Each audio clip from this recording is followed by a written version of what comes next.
Kataluniako herriak erabaketsu eta demokratikoan bere etorkizuna erabaki nahi izan du. Kataluniako herriaren nahi hori izan da Jordi Sánchez eta Jordi Cuixart, ANC eta Union Kulturaleko buruak, Soto del Realeko zulora eraman dituen delitua, mesedez jasotzerakoan delitua, komila artean idatzi.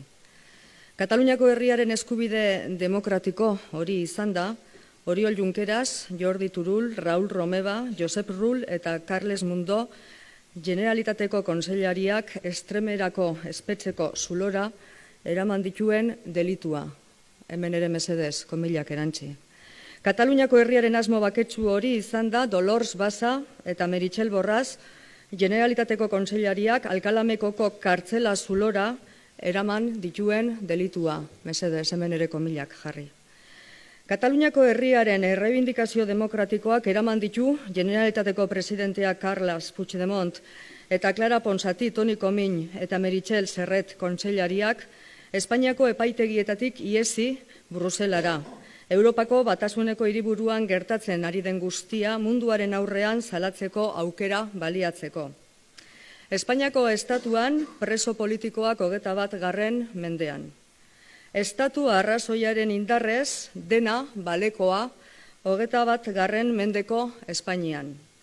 Herriari hitza ukatzea balekoa, gerra zikina balekoa, askatasun zibilen zapustea balekoa.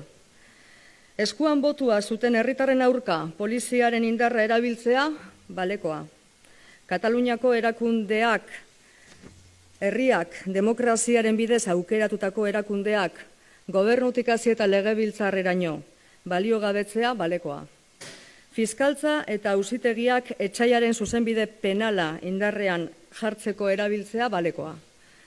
Existitzen ez diren delituak egostea 30 urtetako zigorrak eskatuz balekoa. Herri borondatearen ordezkariak mehatxatzea, iraintzea, humilatzea eta beste inolako aukerari gabe kartzelaratzea balekoa. Kataluniako ekonomia kaltetzea balekoa. Aporrelloz, oiukatuz, grinak xaxatzea balekoa.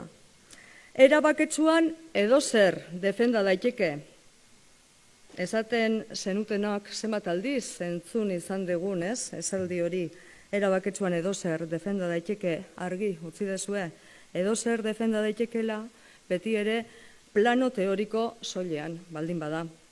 Guzti honekin oso argi utzi dute alderdi konstituzionalistek Espainiako estatuan gauden herriontzat zein zaila den gure erabakitzeko eskubideren ariketa demokratikoa. Ez dezue ezer ikasi Kanadako eta Britainia handiko ereduetatik.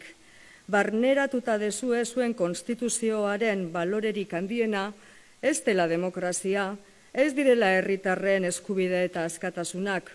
Zuentzat, argi geratu denez, zuen konstituzioaren balore nagusiena, 2. artikuluko la indisoluble unidad de la nación española da. Eta gainontzeko guztia horretara makurtzen dezue.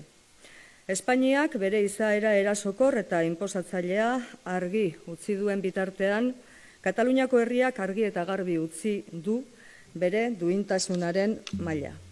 Eta guk gure solidaritatea eskaintzen diogu Kataluniako herriari hauen erakunde legitimoei eta jakina espetxeratuta dauden guztiei. Eta gogor salatzen dugu estatuaren, estatuko botereen eta hau guztiari aldeko iritzia, honi guztiari aldeko iritzia eman duten alderdien jarrera. Gu beti Kataluniarekin. Eskerrik asko, Arrizabalaga anderea.